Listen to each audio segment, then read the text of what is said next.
Hey everyone, before we dive into today's stories, make sure to hit that like button and subscribe to the channel. It'll really help you get more thrilling and spine-chilling stories like this. I'd love to know, where are you watching from? Drop your city or country in the comments below, and let's see how far our story listeners reach. I worked dispatch for 8 years, nights mostly. Most people think the scariest part of this job is the violent calls, the shootings, the domestic disputes, the screams you can hear through the line. But that's not what stays with you. What stays are the quiet ones. The voices that sound almost normal, almost calm, but carry something beneath them. Something wrong. I still remember the call. It was logged as call number 47 for that shift. A Tuesday night in January, cold enough to make the air brittle. Midnight had just rolled over. 911, what's your emergency? I said, routine words, my pen hovering over the log sheet. At first, I thought no one was there, just faint static. Then a small voice. Hi, my daddy's wearing someone else's face. The words froze me. Child's voice. Female, maybe 7, 8 years old. I pressed the headset tighter. Sweetheart, can you tell me your name? Lila. Okay, Lila, where are you right now? In my room. Daddy told me to stay here, but I don't think it's Daddy. I tried to keep my voice calm. What makes you say that? A pause. Then, quietly, because his skin doesn't fit. Every hair on my arm stood up. I flagged the call on my screen, possible child in danger. My supervisor glanced over, eyes narrowing, already pulling up a trace. Lila, are you safe? I asked. I think so. The door's locked, but he keeps knocking. He wants me to come out. Knocking sounds filtered faintly through the line. 3 slow raps, then silence. Stay where you are, I told her firmly. Don't open the door for anyone. Help is on the way. I motioned frantically to my supervisor. She mouthed, got an address. I patched through to patrol units. All cars, priority 1, possible child endangerment, 142 Willow Bend Drive. Caller reports suspicious circumstances inside residence. Units respond code 3. 2 cars acknowledged. ETA 5 minutes. I went back to Lila. Sweetheart, officers are coming. Can you stay on the phone with me until they get there? Yes, her voice trembled, but I don't want him to hear me. That's okay. You don't have to talk. Just keep the phone on. For a minute, all I heard was her shaky breathing. Then, muffled through the line, a man's voice, deep, low. Lila, open the door. Daddy's sorry. The voice was wrong, off somehow, like someone trying to copy a tone but missing the rhythm. Lila whimpered, That's not Daddy. My stomach clenched. Stay quiet, I whispered into the mic, though she couldn't hear me unless I spoke normal volume. My hand shook as I wrote, Unknown male inside. Not father. Patrol updated, 2 minutes out. Then came the sound I'll never forget, a wet, tearing noise, like fabric ripping but thicker, followed by a heavy thud. The man's voice came again, clearer now. This face is broken. I need a new one. I bit back bile. My supervisor mouthed, Recording this, keep her talking. Lila, I said, forcing my tone steady. Do not open that door. Can you tell me what's happening? She whispered, He's peeling. God help me. I wanted to rip the headset off. Patrol arrived, sirens faint in the background of the call. I could hear them shouting commands as they entered. Units on scene, radio confirmed. Front door breached, moving in. I listened hard, boots thudding, officers shouting, Lila crying. Then a gunshot. 2. Silence. My heart pounded. Unit 23, status? Nothing. Unit 23, Unit 41, status check. Finally, a voice crackled back, breathless. Scene secure, child located, suspect down. Relief hit me like a wave. I leaned back, headset slipping slightly, but then Lila's voice returned, faint through the line. Ma'am? I'm here, sweetheart, I said quickly. You're safe now. The police are there with you. A pause. Then she said something that still keeps me up at night. They shot him, but he's still smiling. I thought that was the end of it. The official report logged the incident as a home invasion, suspect deceased, child unharmed. But word spreads in the department and bits of the real story leaked back to us in dispatch. The officers who responded, 2 seasoned guys, not rookies, swore the suspect wasn't wearing a mask. They said his skin looked loose, sagging, like it didn't belong to him. And when they shot him, he laughed. Even with half his skull gone, he laughed until his lungs collapsed. The worst part? The fingerprints didn't match anyone in the system. His teeth didn't either. His face, what was left of it, didn't match any missing persons. To this day, no one knows who he was. The file is sealed now. Officers who were on scene don't talk about it. Lila was placed into protective custody, then quietly relocated out of state. I never heard her voice again. But sometimes, late at night when the board is quiet and I'm staring at the blinking lights, I imagine the call coming through again. Hi, my daddy's wearing someone else's face. And I wonder how many more calls like that are waiting. How many more suspects are out there, walking around in borrowed skin.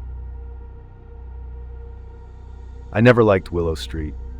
Even before the call came in, even before I had any reason to put a foot there in uniform, something about that stretch of cracked pavement and sagging houses always made me uneasy. The old oaks bent over it like they were trying to smother the place in shadows. The street lamps buzzed but never shone bright enough. You'd drive down it and feel like you'd slipped into an older time, one where people still nailed blankets over their windows instead of curtains, and neighbors didn't talk to each other. So when the radio crackled that winter evening, telling me I was being assigned overnight guard duty at a crime scene on Willow Street, I felt that prickle in my gut. The kind of instinct cops either learn to trust or learn to ignore at their own cost. Unit 12 copy, dispatch asked. I pressed the mic. Copy. Show me en route. The house was number 56, a two-story relic that should have been condemned 10 years ago. White paint peeled down to gray slats, windows cloudy with grime, porch steps sagging like broken teeth. 2 days earlier, a family of 3 had been found murdered inside. Father, mother, and their teenage son. No signs of forced entry, no clear motive, just blood on the floors and silence in the rooms. My job that night was simple: sit inside, keep the crime scene undisturbed, and make sure no thrill seekers or reporters slipped past the tape. The detectives would be back in the morning. I parked under the streetlight, one of the few still working, and killed the engine. The air was brittle, the kind that bites through your uniform no matter how many layers you've got. My breath plumed out like smoke as I walked to the house. The yellow tape sagged across the porch. I ducked under, my boots groaning against the steps. Every sound echoed louder than it should have. Inside smelled like old wood and copper. Blood has a way of seeping into the air, sticking in your throat even after the cleaners have done their best. The living room was still. A single lamp burned on a folding table the evidence techs had left behind. Beyond it, plastic tarps covered the worst of the stains. I signed the logbook, dropped into a chair, and told myself it was just another shift. I'd pulled plenty of scene guard duties before. They were usually boring as hell, just you, 4 walls, and the hum of your own thoughts. But this house didn't feel like other houses. The first hour passed slow. I wandered room to room, making a half-hearted sweep. Kitchen, silent. Hallway, still. Staircase steep and narrow, leading up into shadows that seemed too thick. I didn't bother going all the way up. I told myself it was because I didn't want to disturb the crime scene upstairs, but the truth was simpler. I didn't want to stand where that family had died. Not yet. By midnight, the silence had weight. My radio hissed softly, a reminder the outside world still existed. I chewed through half a pack of gum just to keep myself occupied. That's when I heard the first sound. A floorboard creaked. Upstairs, I froze. My hand went straight to my holster, thumb brushing the strap. Another creak followed, slower this time, like someone shifting their weight. Unit 12 to dispatch, I said, keeping my voice even. Confirm, any units expected on scene? Negative, dispatch replied. You're the only one logged inside. Why? I clicked off without answering. The house was holding its breath. I edged toward the staircase, flashlight out, gun low but ready. The beam cut through the dust, lighting up the narrow steps. Police! My voice cracked sharper than I intended. If someone's up there, make yourself known. Silence. Then 3 quick steps, not toward me, but across the upstairs hall. My heart hammered. I took the stairs one at a time, the wood groaning beneath me. When I reached the landing, the air felt heavier, colder. The hallway stretched left and right, doors half open like watching eyes. I swept left first, the parents' bedroom. The bed was stripped, mattress leaning against the wall. The smell of bleach clung sharp in the air. Empty. To the right, the boys' room. Posters still on the wall, a desk cluttered with notebooks. The evidence team had left chalk marks around the bed frame. Empty. But I knew what I'd heard. I backed out, nerves thrumming. Maybe the house was settling. Old wood, cold weather, it could sound like footsteps. I'd tell myself that. I'd believe it, until the whisper came. Right behind me, I spun, flashlight slicing the dark. Nothing but the hallway, empty as before. But the whisper had been clear.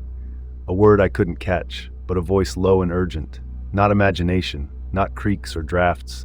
My skin crawled. I retreated downstairs fast, trying not to look like I was retreating. I planted myself in the chair, gun still out, flashlight across my knees. The next 2 hours stretched thin. Every tick of my watch seemed louder. I told myself not to sleep, not to drift, because the second I closed my eyes, the house would move again. And it did. At 2:17 a.m., the front door rattled, just once, like someone testing the knob from outside. I leapt up, yanked it open. The porch was empty, street silent, the tape still in place, but in the thin frost on the porch boards, I saw it, footprints, bare, small, leading up to the door, but not away. I slammed the door shut, locked it, and radioed dispatch again. Unit 12 requesting backup, I said, my voice tight. Possible intruder on scene. Copy, dispatch said. Nearest unit 20 minutes out. 20 minutes. I swallowed hard, drew in slow breaths. My training screamed at me to clear the house again, to confirm it was secure. But another part of me, the part that had kept me alive in alleys and traffic stops and bar fights, told me not to. The sound came again. Not the door this time. Upstairs. A thud, like something heavy hitting the floor. I had to move. I couldn't sit frozen, not with whatever was happening above me. I took the stairs fast this time, gun raised, adrenaline burning away the hesitation. The flashlight beam jerked across the walls, over peeling wallpaper and family photos still clinging to nails. At the end of the hall, the bathroom door was shut. I remembered leaving it open. I steadied my breathing, pressed the handle down, shoved it open. Empty. Just cracked tiles, a rust-stained tub, mirror spiderwebbed with age. I let the breath out slow. My nerves were winding me too tight, making me see threats and shadows. Then the mirror moved. Not the glass, the reflection. For a heartbeat, I saw a shape behind me in the reflection.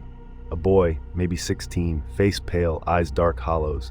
His mouth opened like he was about to scream. I spun. The hall was empty. When I turned back, the mirror showed only me. I stumbled out, pulse roaring in my ears. My boot kicked something under the hall table, a notebook. I bent, scooped it up. The cover was worn, the pages yellowed, the boy's handwriting. I flipped through. Half-finished sketches, song lyrics, scribbles. Then a page that stopped me cold.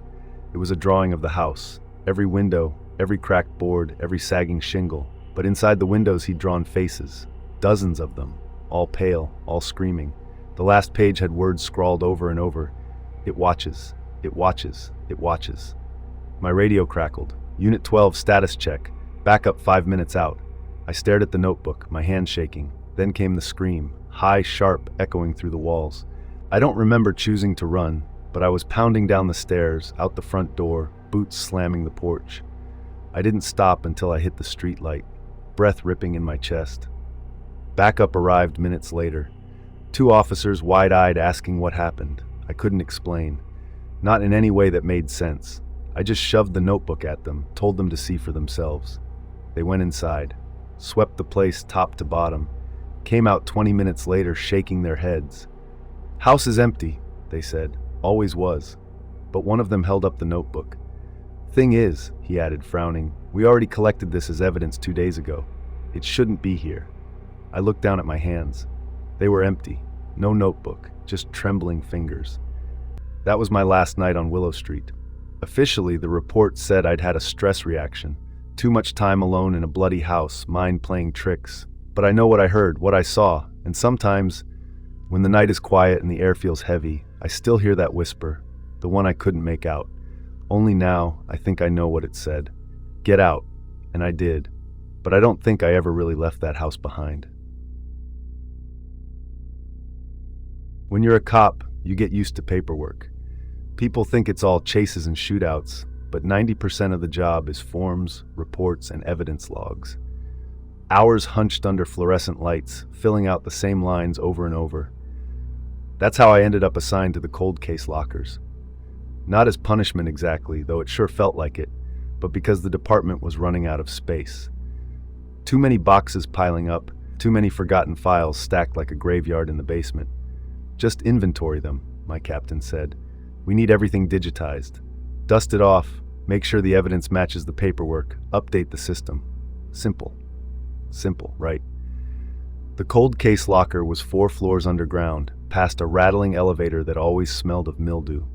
The walls sweated down there, concrete dripping in the corners. Fluorescent tubes buzzed overhead, casting everything in a sickly pale light. Rows upon rows of shelves stretched out, stacked with cardboard boxes.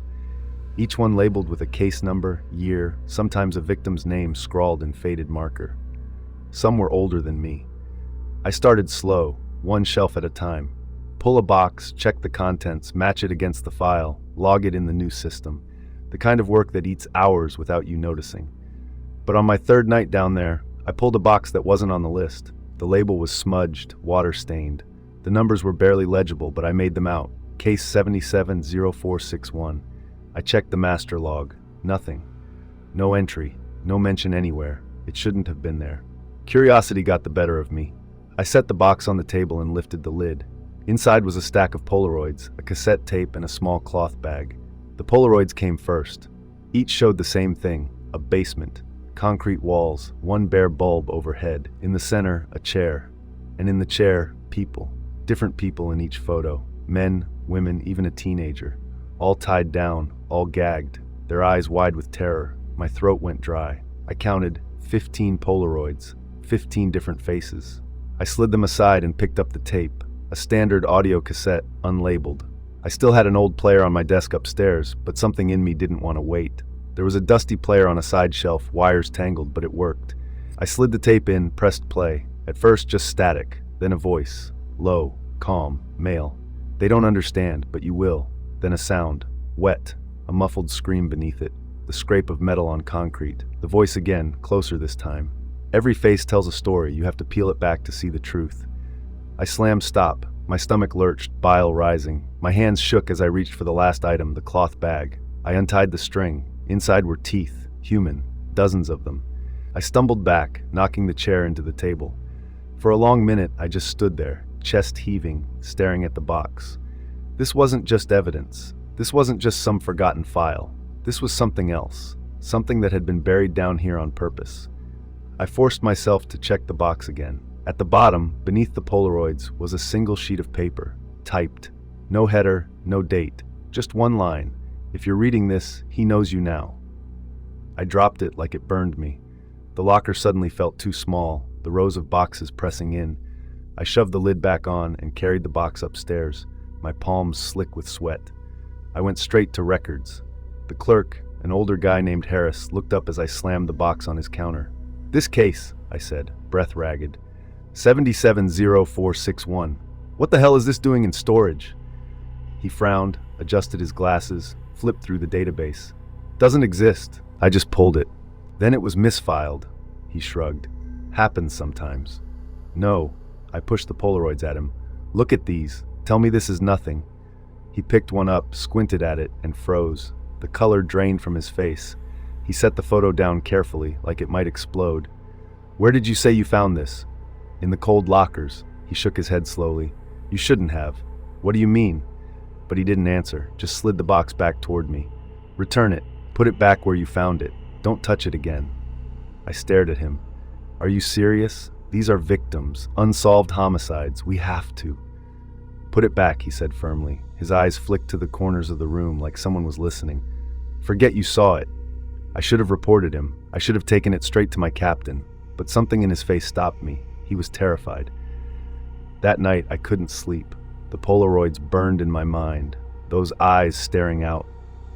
The voice on the tape replayed over and over. Every face tells a story. By morning, I'd made a decision. Screw Harris. Screw whatever game he was playing. I was going to dig. I pulled old microfilm records, combed through newspaper archives, and I found them. Not all, but some. 15 people reported missing between 1975 and 1977. None found, no connections drawn. Different ages, different backgrounds, but every one of them lived within 20 miles of the city. The kicker? Their names were never in our case files. Not once. It was like someone had scrubbed them clean from the system. The deeper I dug, the more wrong it felt. Reports with missing pages, witness statements misplaced, whole boxes marked as destroyed. And then the calls started. The first came at 2:46 a.m. My phone rang, jarring me awake. No number, just static on the other end. Then a whisper. You opened it. Click. The second call came the next night. Same whisper. He sees you. I stopped answering after that, but the voicemails piled up. Dozens of them. Breathing, scraping noises, sometimes laughter. At work, things got worse. Files I just pulled vanished. My desk drawers opened themselves. Once I found a Polaroid, one I hadn't seen before, tucked under my keyboard. This time, the photo showed me. Sitting at my desk, I slammed it into the box, locked it, and went straight to my captain. He looked at me like I'd lost it. You've been buried in that basement too long. Take a few days off. Sir, listen to me. Someone's covering this up. There's a killer, maybe more than one. That's enough, officer. His tone was ice. Drop it. That's an order. So I did. At least I pretended to. But I couldn't stop. The last night I spent in the locker, I brought a camera. I thought if I documented everything, maybe I could force it into the open. I set the box on the table, snapped photos of the Polaroids, the tape, the teeth. Then the lights went out. Total darkness except the thin red blink of the exit sign. My flashlight wouldn't turn on. My phone froze, camera app locked, and from the far end of the shelves, footsteps, slow, heavy, coming closer. I held my breath, listening. A voice whispered through the dark, the same voice from the tape. Every face tells a story. What will yours say? I bolted, crashed through boxes, I slammed into the door, sprinted up 4 flights without stopping. When I reached the squad room, the lights buzzed back to life. My camera was empty. The Polaroids I'd taken were gone, and the box, still down there, waiting. I never went back. I filed for transfer 2 weeks later, moved 3 states away. I thought I could outrun it. But some nights, my phone still rings. No number, just static and a whisper. He knows you now. I've driven down hundreds of streets in my career, but there's one that still makes my chest tighten every time I think about it. Elmwood Court, a cul-de-sac in a quiet suburb just outside the city. Perfect lawns, identical houses, mailboxes painted white. The kind of place where kids rode bikes until dusk and neighbors waved at each other while mowing the grass. At least that's how it looked. The first call came in on a Sunday morning. Missing person. A woman named Sarah Harper hadn't shown up to church. Her sister tried calling, no answer. By late afternoon, the sister stopped by the house and found it empty. Door unlocked, car in the driveway, but no sign of Sarah or her husband. I was the detective on call. By the time I got there, the sun was sinking, painting the neighborhood gold. Kids still played on the street. A man watered his lawn. Everything looked normal. The Harper house was tidy. Mail stacked neatly on the counter. Dinner dishes drying in the rack. Bedroom made, clothes in the closet. It was like they'd stepped out for a walk and never returned. No struggle. No broken locks. Nothing stolen. We canvassed the neighbors. Most said they hadn't noticed anything unusual. A few said they thought they'd seen the Harpers that morning waving as they backed out of the driveway. But Sarah's car was still there. I logged it, filed the report, figured maybe they'd taken off for a sudden trip. It happens. Except 2 days later, another call came in. This time, a family of 4 at the opposite end of the cul-de-sac. Co-workers reported the father missing from work. Neighbors hadn't seen the kids outside. Patrol checked the house, empty. Dinner half prepped on the counter, TV still on, gone. All of them. That's when I knew something was wrong. We set up a command post, started digging. Background checks, phone records, credit cards, nothing. No signs of foul play, no ransom demands, no travel. Just vanished. And the neighbors?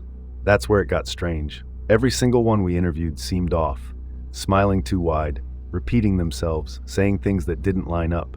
One woman insisted she'd seen the missing family leaving for vacation. Suitcases and all, she said, but inside their closets the clothes were untouched. Another man swore he'd talked to the Harpers the night before they disappeared. Word for word, he repeated, they said they were happy here. They said they weren't going anywhere. Every neighbor, different house, same line. They said they were happy here. By the end of that week, 3 more houses sat empty. We brought in dogs. They tracked scents to the edge of the cul-de-sac and then nothing. Just stopped cold. A forensic team combed the houses. No blood, no forced entry, no prints that didn't belong. It was like the families had simply blinked out of existence. I started staking the place myself. Nights, I'd sit in an unmarked car watching. The street was too quiet, too perfect. That's when I noticed it. The houses never went dark. Even at 3 a.m., windows glowed faintly. Curtains drawn, blinds closed, but you could see the light seeping through, and shadows moving inside. But when we checked those houses the next day, empty. No furniture, no belongings, just bare rooms and dust. I stopped trusting what I saw. One night around 2:30, I spotted movement. A man standing at the end of the cul-de-sac, just standing, facing my car. I stepped out, hand on my weapon. "Police, sir, let me see your hands." He didn't move, didn't speak. I took a few steps closer, the hairs on my neck prickling, and then without a sound, he turned and walked into one of the houses. Through the front door, not opened, not unlocked, through it. I froze. My brain couldn't process it. 1 second he was there, the next he was gone. I rushed the door, kicked it in. Empty. Bare floors, white walls, no man, no footprints. After that, I stopped reporting everything I saw. No one would believe me. Hell, I barely believed myself, but I kept digging. Old maps showed something interesting. Elmwood Court hadn't existed 20 years ago. The land had been a factory site. Chemical spill, lawsuits, eventually cleared and rezoned for residential. But here's the kicker. No official record of the construction. No permits, no inspections, just poof. One day there was a cul-de-sac, and every family that had ever lived there, gone. I found scattered missing persons reports dating back 15 years. Different names, different faces, but always tied to Elmwood Court. Families who moved away, except they didn't. I tried bringing it up to my captain. He shut me down cold, told me to close the files, said I was chasing ghosts. Maybe I was. But then the dreams started. I'd dream of standing in the cul-de-sac, all the houses lit up, windows glowing, shadows moving inside, and voices, dozens of them, all whispering the same thing. "We're happy here." I'd wake up drenched in sweat, convinced I could still hear them. The last night I went out there, I took a recorder, parked at the end of the street, let it run while I sat in silence. At first, nothing but wind. Then faint voices, children laughing, a woman humming. Then, clear as day, detective. I nearly dropped the recorder. The voice was behind me, inside the car. I spun, gun drawn, empty seat. The recorder kept running. The voice whispered again, "You'll be happy here too." That was it for me. I filed a bogus report, closed the case, and never went back. But the recorder, I still have it. I've played it 100 times, convinced maybe I imagined it. But every time, right at the end, I hear the same thing. A chorus of voices rising together, whispering, "We're happy here. Come join us," and the worst part, some nights when I lie awake, I want to. I've worked homicide for 20 years, seen things that would make most people vomit, scream, or cry themselves to sleep. Shootouts, stabbings, domestic horrors, gang violence, you name it. And yet nothing rattled me like what happened with the man in the uniform. It started innocuously, like all the other small disturbances that somehow become nightmares. A wet Monday morning, the rain bouncing off the precinct windows, dripping down my shoulders when I walked in. Coffee burned my throat as I sipped, and the fluorescent lights buzzed overhead. My day was supposed to be routine. Paperwork, follow-up interviews, calls for old cases. Then the radio crackled. Dispatch to Homicide Unit 1. Multiple reports of a police officer going door to door in Hawthorne Ridge. No unit assigned. Suspect unknown. Residents describe uniformed male, badge visible, no nameplate. I laughed at first.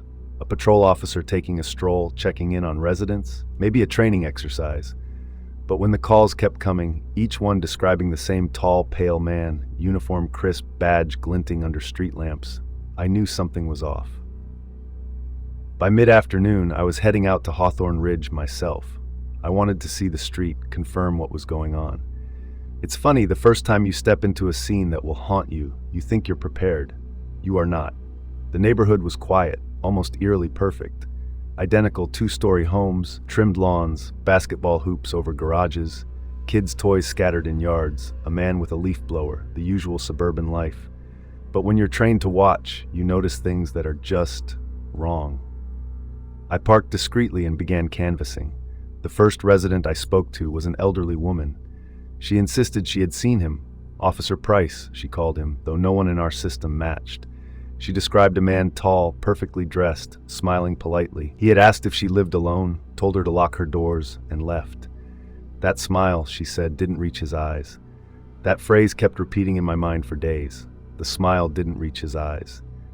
I interviewed more neighbors. Their stories aligned almost too perfectly. Every time the man appeared, he was polite, composed, professional, yet everyone reported feeling uneasy, threatened even, and always the same line, just making sure everything is secure. I ran the roster. Every officer assigned, retired, or missing in the area. No one fit the description, not a single trace. Late that night, I parked at the cul-de-sac. Fog rolled in, damp and thick, clinging to the street lamps. My eyes darted down the block, and there he was, standing under the glow of a streetlight. Tall, pale, uniform pristine, boots polished. I radioed the precinct. Units, I have visual. Suspect in Hawthorne Ridge, cul-de-sac B, approaching homes. Static. Confirm location. One rookie voice said, negative units in area. I grabbed my flashlight and approached, heart pounding, every instinct screaming, "Police, stop! Show me your hands!" He turned, close enough now that the rain plastered his hair, his uniform clinging neatly. I saw his face in full, pale, almost waxy, eyes that seemed too deep and too empty, lips moving in perfect sync with his smile, but his eyes remained dead, just making sure everything is secure. The words echoed in the wet night air. I raised my weapon, my hands shook slightly. "Identify yourself." He tilted his head slightly, as though curious. Then he vanished.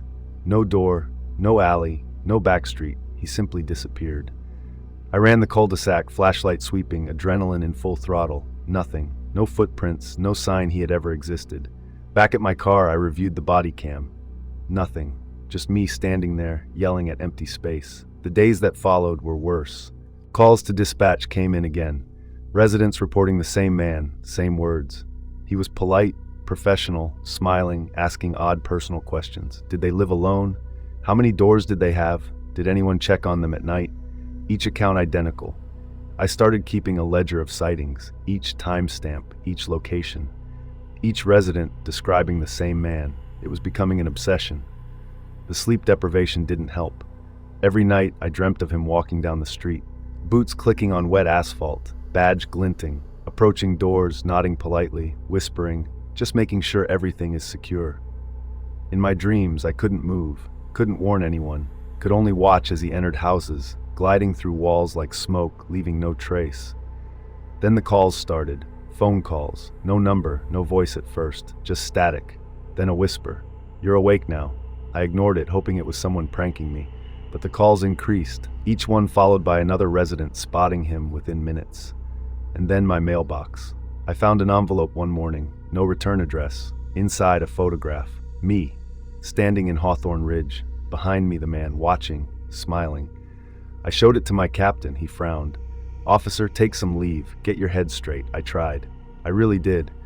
But he appeared in my dreams anyway, following me, gliding along empty streets, appearing in reflections in windows, just standing there, watching. Weeks later, I returned to Hawthorne Ridge, alone this time.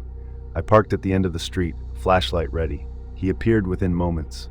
No knocking, no warning, just standing there under the street lamp. This time, I stepped toward him, footsteps echoing, my hand on my holster. "Stop," I yelled. "I don't know who you are, but I'm not letting you get away with this." He smiled, still dead eyes. He raised a hand, pointing directly at me. Then he moved faster than possible, across the street, inside a house, through the door, and vanished again.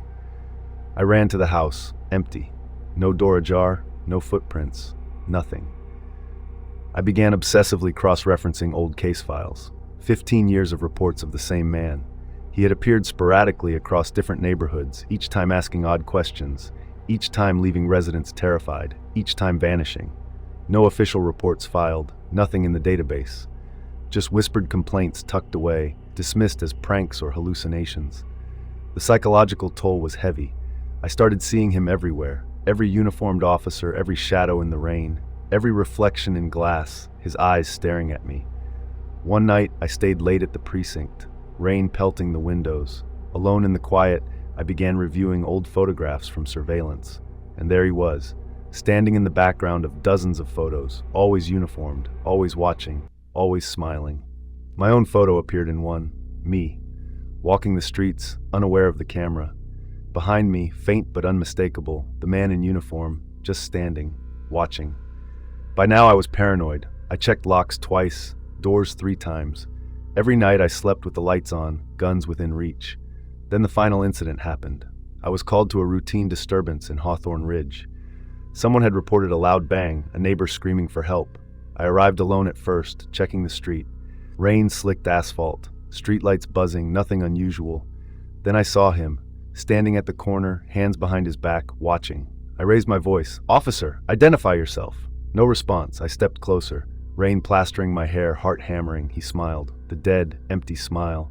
Then he moved, too fast, too smooth, through the walls of a house, gone. I entered the house, empty. Doors locked from the inside. No evidence of entry. Nothing. I called backup. They arrived minutes later, swept the house, empty. When we reviewed footage, the house was empty the entire time, but one camera captured a reflection. In the window, me pointing at nothing, and behind me he was there, watching. I don't work that beat anymore. I transferred. Hawthorne Ridge? Never again. But every night I dream, boots clicking, badge glinting, a polite dead-eyed smile, asking, just making sure everything is secure. And I wake up convinced that he's somewhere outside, watching, waiting. I've been a homicide detective long enough to know death doesn't always behave the way it's supposed to. You'd think once someone dies, they stay dead. Officially, scientifically, biologically. But I learned the hard way that in some cases, that assumption is fatally wrong. It started with a call from the morgue. I was finishing a report on a routine domestic shooting when the phone rang. "Detective Harper?" said the voice of the morgue technician. "James Rowe. You need to come down. We have a problem with one of your cases," I frowned. "Which one?" He hesitated. "Case number 4123, the Wilkins homicide. You cleared it 6 months ago.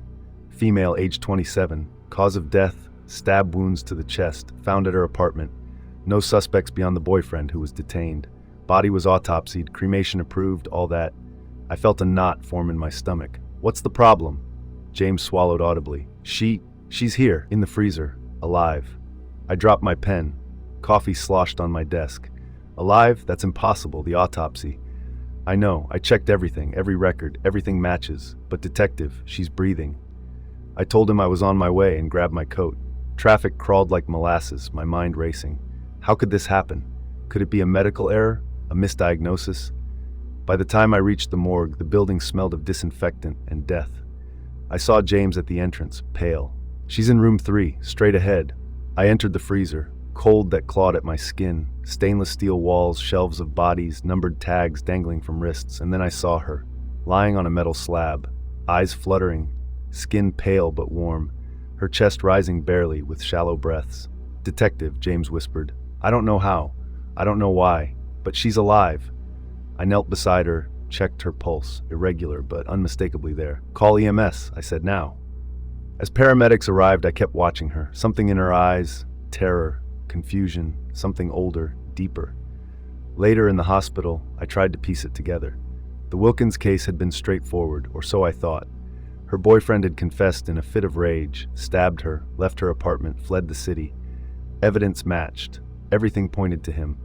And the body, well, it had been examined by the best pathologists. All signs indicated death. But here she was, alive. When she awoke, her first words chilled me. "They're not letting me go." "What do you mean?" I asked, kneeling beside her bed. The people. They're watching. They won't let me leave. They kill you if you try. You can't tell anyone." I wanted to scream at her for being cryptic, but the fear in her eyes froze me. I called the precinct, requested full surveillance on her apartment, and a check for anyone connected to the Wilkins case. That's when the patterns began to emerge. Over the past year, 3 other homicide victims, officially declared dead, had unexplained appearances. Bodies that had been cremated or frozen, found alive later, claiming similar stories. Each reported shadowy figures watching, controlling, a network I couldn't explain. Then came the calls at night, from her phone, no number, static. Whispers, "She's ours, she can't leave."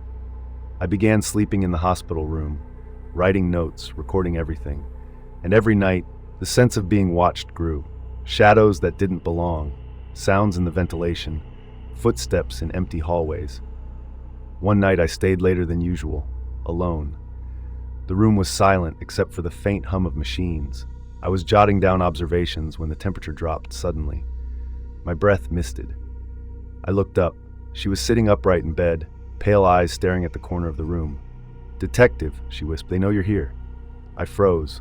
The room felt heavier, like the air had weight. Then I heard it. Footsteps, slow, methodical. Across the hallway, I grabbed my gun, flashlight trembling in my hand. Nothing. I searched every corner. Nothing. Over the next week, strange things escalated. Her IVs were tampered with, monitors disconnected, footprints that led nowhere, surveillance footage distorted, static where her room was visible. I began sleeping in the hospital, exhaustion piling on me. Paranoia gnawed at my mind. I started seeing figures outside her window, shadows moving in impossible patterns. Once I swore I saw her ex-boyfriend's face staring at me through the glass, though he was in custody hundreds of miles away. One night, she whispered my name. "Detective, I think they're inside the hospital." I laughed nervously. "Inside? What do you mean? They can be anywhere. Behind walls, in shadows, watching, waiting." I didn't believe her. I wanted to. But I was a cop, trained to rely on facts. Yet the next morning, the hospital security footage showed strange anomalies. Hallways that were empty, doors that seemed to shimmer, figures that appeared for a second, then gone. I realized something horrifying. Whatever had tried to kill her before wasn't human. Or if it wasn't bound by normal rules. I began documenting everything meticulously. Every heartbeat, every movement, every word she spoke. Notes became pages, pages became folders, folders became binders stacked on my desk. Her health began deteriorating, sleep deprivation, trauma, malnutrition. I demanded she be transferred to a secure facility. Then came the night she disappeared. I was asleep in a chair beside her bed when the alarms went off. Motion sensors in the hallway. I bolted upright. The room was empty, empty. No hospital staff, no patients, no security footage of her leaving. It was impossible. I called the morgue, checked the other hospitals, filed missing person reports. Every record showed her as dead 6 months prior, her ex-boyfriend in custody. And yet, she was alive and now vanished. For weeks, I investigated, following leads, interviewing colleagues, checking security footage, analyzing hospital layouts. Every trail went cold. Every clue led to dead ends. Then came the rumors. Other detectives whispered about the living dead, bodies that shouldn't exist, victims returning, reporting horrors beyond comprehension, hospitals denying treatment, morgues claiming errors, everyone pretending nothing was happening. I knew it wasn't just her. There was a network, an organization or force beyond understanding, and it had eyes everywhere, watching. I stopped sleeping. Food barely touched my lips. Friends stopped calling. I stopped answering. My own reflection looked unfamiliar. Paranoia became normal. Months later, I received a package. No return address. Inside, a single Polaroid. Her, sitting upright on the same metal slab in the morgue freezer, eyes staring directly at me. A note, "You'll see her again." I quit the force shortly after. Mental health leave, they called it. I moved cities, changed my name, tried to forget, tried to live normally. But some nights I hear it. The faint rustle of freezer doors, the cold hum of fluorescent lights, footsteps behind me, and in my dreams she sits upright, staring, whispering, "Detective, they're coming." I don't know what she is now.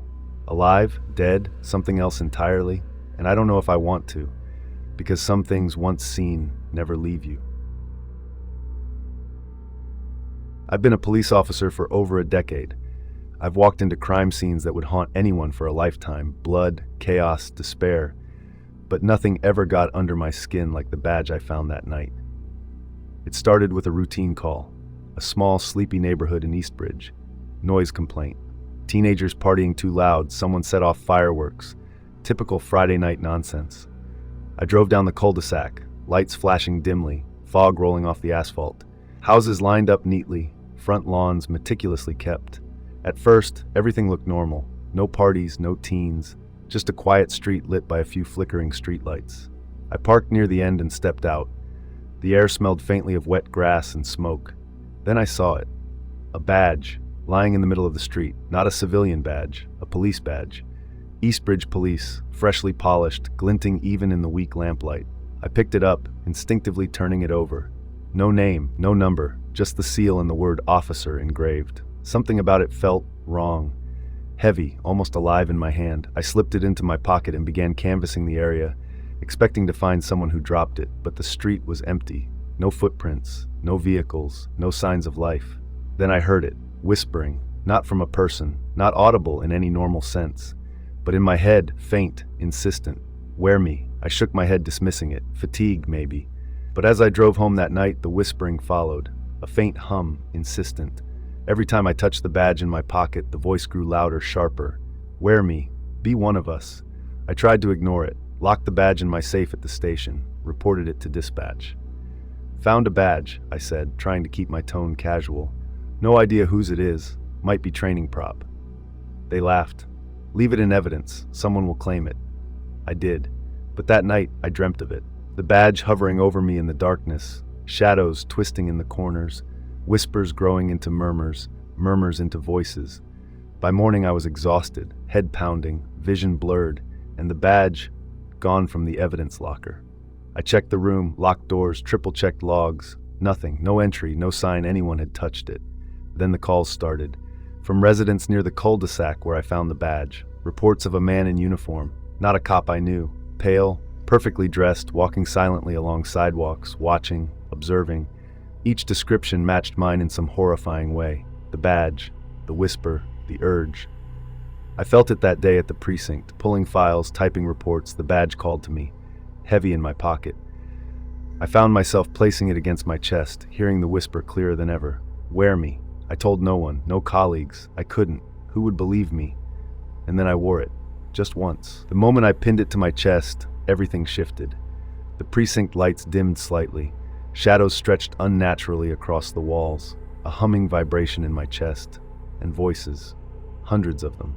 We see. We know. You are one of us now. The whispers became thoughts, commands, suggestions, subtle at first, then insistent. I found myself following them without realizing. Checking houses at night, watching windows, listening at doors, patrols that weren't assigned to me, tasks I didn't volunteer for. Other officers noticed. Comments. Concern. But when I tried to explain, the words wouldn't come. The badge controlled my voice, my actions, my mind. I realized I wasn't the only one. Former officers, missing for months, found wandering near East Bridge, rambling about the badge, whispers, voices. No memory of their disappearance. Some claimed the badge called them, drew them in. I started investigating. Nights alone, walking streets where the badge led me. I saw glimpses of other wearers in the shadows, pale figures, badges gleaming, moving silently, eyes vacant but aware. Every step I took pulled me deeper, a network, a hive of sorts. Officers lost to the badge, controlled, watching, waiting. Then came the first death. A rookie in my precinct found the badge in evidence. He pinned it on his chest for a moment of curiosity. By morning, he was dead. Heart stopped. Autopsy showed nothing abnormal. No toxins, no trauma, just stopped. I knew then the badge was alive, not in a literal sense, but a force, a will. It controlled those who bore it, consumed them, left nothing behind. I tried to destroy it. Hammer, fire, acid, nothing worked. Each time I returned to the lab, it was whole, gleaming, waiting, whispering, wear me. I stopped sleeping, stopped eating properly. Every officer I saw, every shadow made me flinch. My reflection twisted. Sometimes in mirrors, I saw someone else's eyes staring back. Pale, vacant, whispering. And the badge, it wasn't just mine anymore. It moved when I wasn't looking, in my pocket, on my desk, on my bed. I finally realized there was only one way to stop it. Not destroy it, impossible. Not hide it, impossible. Run. I left the city, changed my name, left the force, burned uniforms, badges, everything. But it followed. The whispering never stopped. Faint at first, distant, then closer. In my dreams, in my peripheral vision. Always calling, always watching, always waiting for me to wear it again. And sometimes late at night, I see a figure in the distance. Pale, uniformed, standing silently, watching, waiting. I don't know what it wants from me anymore. I don't know if it's a force, a curse, or something beyond understanding. All I know is this. If you ever see a badge lying in the street, polished, empty of a name, don't touch it, don't pick it up, don't even look at it too long. Because if you do, it will see you, it will call you, and one day you will wake up and realize that it already owns you. I've always believed that the streets tell stories. The rhythm of cars, the hum of streetlights, even the distant barking of dogs, they speak. But nothing I'd ever learned could have prepared me for what I encountered on that night shift. I had just been promoted to night patrol in the East Heights district, a stretch of city where shadows seemed thicker, where sirens were distant echoes rather than warnings. My partner, Officer Green, was new, fresh out of the academy, eager to prove himself. That first night, we drove slowly, lights off, scanning the streets for anything unusual. It started with a call about a missing man. Routine, the dispatcher said. 45-year-old male, disappeared from his apartment on Willow Lane. Family reported no signs of struggle, just gone. We arrived on scene after the sun had fully set. The apartment was quiet, furniture untouched, lights on inside the living room, a half-empty coffee mug on the counter. The sense of something wrong hit me immediately. You don't need forensic evidence to feel it. Instinct tells you. Check the doors, Green said, eager. I did. Locked, windows intact, no signs of forced entry. I asked the neighbors. Quiet, blank faces. One woman mumbled about hearing footsteps the night before, a man pacing outside her window, breathing heavy, but she hadn't seen him. That was the first clue. The unnatural feeling of being watched, the silence that felt too deliberate. We left the apartment and began patrolling the streets. That's when we saw him, a figure at the far end of Willow Lane, standing under a flickering streetlight. No movement, just watching. I rolled down the window. Evening, sir, I called. Nothing. I felt a chill creep down my spine. Something about his posture, too still, too rigid, his face obscured by shadow. I reached for the radio. Dispatch, I've got a possible suspicious. He disappeared, just like that. No sound, no movement, no sign of him leaving. 1 second he was there, the next nothing but wet asphalt and the hum of a failing streetlight. Green laughed nervously. Probably a homeless guy or someone playing games. I didn't laugh. I felt it, like a pulse through the night, cold and insistent, following me wherever I went. That was just the beginning. The next call was strange, a woman screaming from a house down the block. When we arrived, the door was locked, the lights off, silence inside. No one answered, yet we could hear faint whispers from the second floor.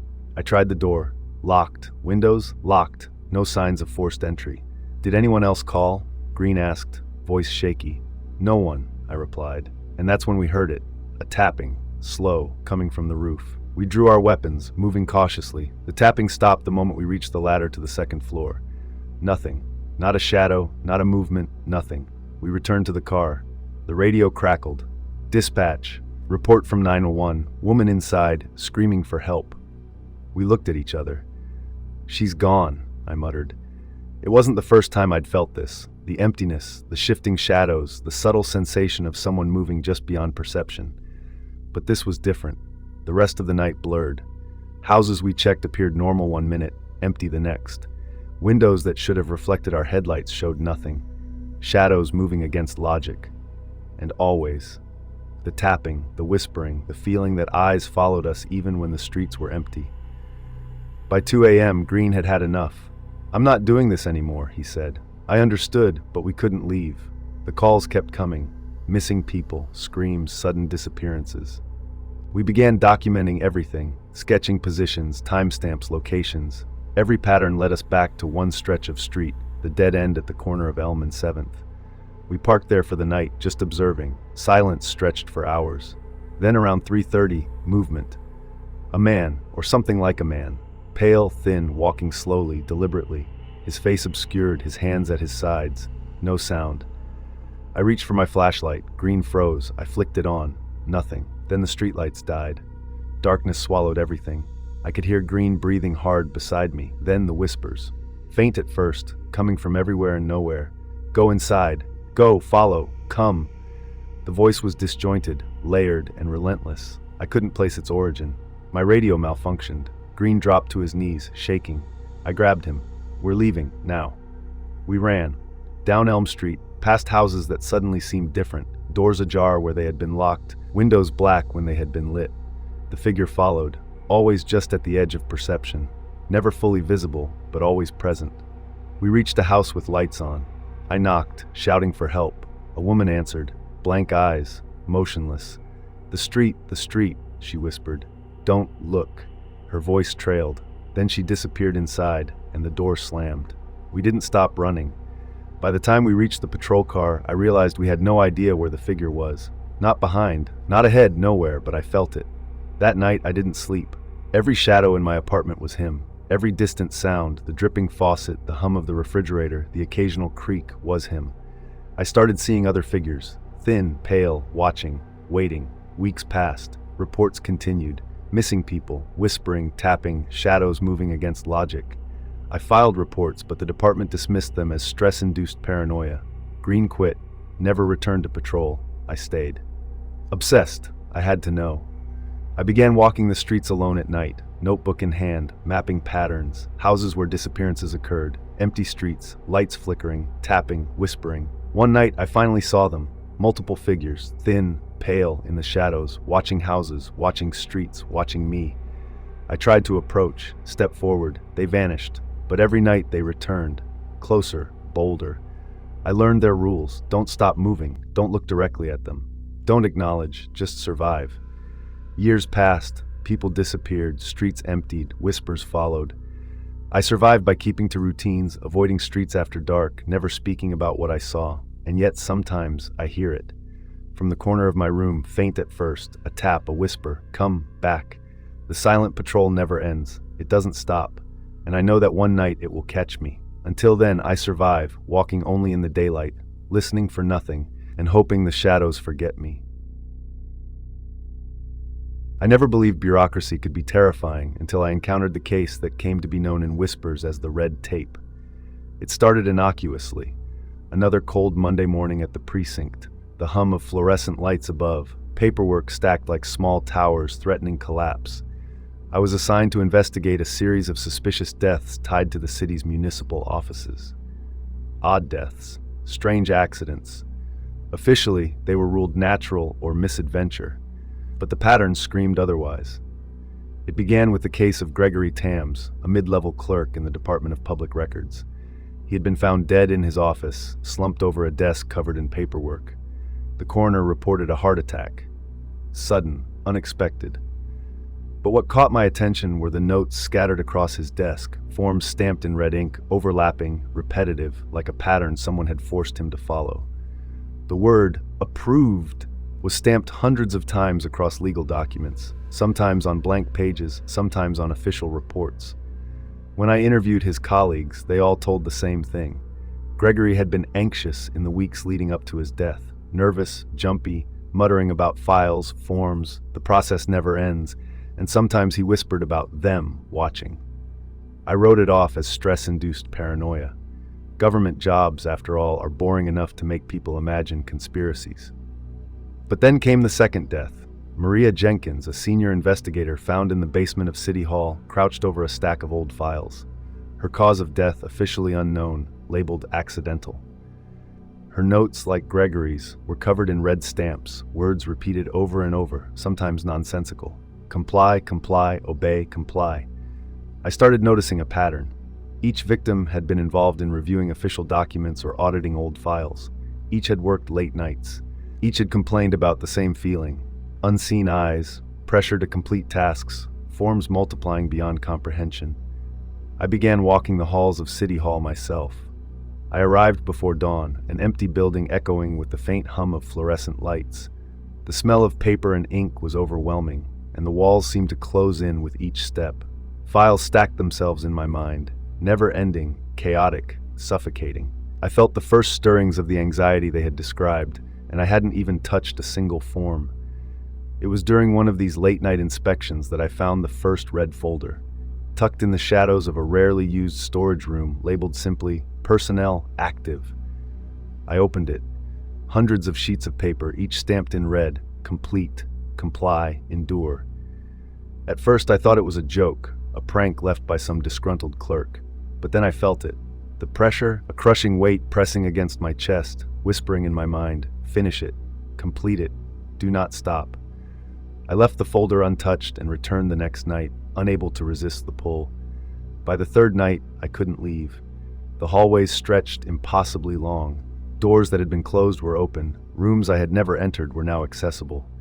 Shadows seemed to move with intent, curling around corners, peeking from under desks, watching. One night, I found a small office with no nameplate. Inside, dozens of desks were covered with stacks of files, each stamped in red ink. I felt the presence immediately, like I was not alone. The whisper started. Complete. approve, obey, follow the rules. I tried to leave. The door wouldn't budge. The room itself seemed alive, stretching taller, ceiling higher than possible, walls bending slightly as if breathing. My flashlight flickered. I felt hands brush against my shoulders. I spun around. Nothing. I was trapped with the paperwork, the whispering red ink, the pressure. Hours passed, or minutes, I couldn't tell. My mind blurred. Each file demanded attention. Each stamp shouted silently, "Do it, complete it, comply." By the time I was found by security, I had been in the room for 6 hours, or was it 6 days? I couldn't remember. My uniform was disheveled, ink stains on my hands, and my eyes were wide and unblinking. I had filled out pages and pages of documents, forms that made no sense, lines repeating endlessly, but I had no memory of what I had written. From that point on, I couldn't ignore it. Every folder, every document in the building seemed to pulse with intent. I began seeing figures moving among the stacks, pale, shadowed, faceless, wearing the expressions of people long dead. Whispers grew louder. Do it, complete, comply. I started my investigation outside the precinct. Former clerks, auditors, anyone who had worked with the victims. What I found was worse than anything I could have imagined. Reports of sleepless nights, obsessive work, anxiety spiraling into hallucinations. Some had resigned, others had disappeared entirely, leaving their homes undisturbed, papers untouched, no note, nothing. Then came the envelopes. Red envelopes always left in my mailbox, sometimes under my door, containing a single sheet of paper, each stamped complete. Inside, instructions. Minor, innocuous things at first. File this, check that. But the requests became impossible. Hours of work in minutes, forms that didn't exist, tasks that defied logic. I tried to burn one. It reappeared in my desk the next morning, unscathed. I shredded another. Pieces reassembled themselves perfectly. I stopped trying to destroy them. I became obsessed. Nights blurred into days. I stopped eating properly. My personal life dissolved. Friends called, I didn't answer. Calls to family went unanswered. And then I saw the red figure, walking through the hallways of City Hall, past offices, walls shifting impossibly around it. A silhouette, no face, no features, just the shape of a man in a dark suit. Ink dripping from its hands, red like the stamps, whispering commands. It turned toward me, silent, weightless, and I felt my body freeze. The voice wasn't in my ears. It was inside my head. You will finish. You will comply. You will endure. I ran. Out into the streets, back to my apartment, but the whispers followed. Everywhere I went, I felt the pull of the red ink, the pressure of the paperwork. I could see it creeping into my vision at night, appearing in shadows, reflected in glass, spreading like an infection. I tried to leave the city. Road trips, flights, hotels, nothing helped. The red forms, the whispers, the papers, they followed. Even in dreams, even in waking moments when no one was around. Eventually, I realized it wasn't about escaping, it was about survival. Not compliance, not completion, survival. Move slowly, ignore the forms, don't touch the stamps, don't acknowledge the shadows, just survive. Now, years later, I live in a small apartment on the outskirts of town. I've never opened a government document again. I avoid offices. I don't answer calls about municipal audits. And still, the red ink whispers. Sometimes faint, sometimes loud, always persistent. I've learned to live with it, but it's always there, waiting, watching, ensuring that one day I might fail. Because if I do, if I stop moving, if I stop resisting, the red tape will consume me completely. And I know it won't just be me. It will take anyone who steps too close, anyone who dares to touch the wrong paper, anyone who ignores the signs. The red tape doesn't forgive, it doesn't forget, and it never ends.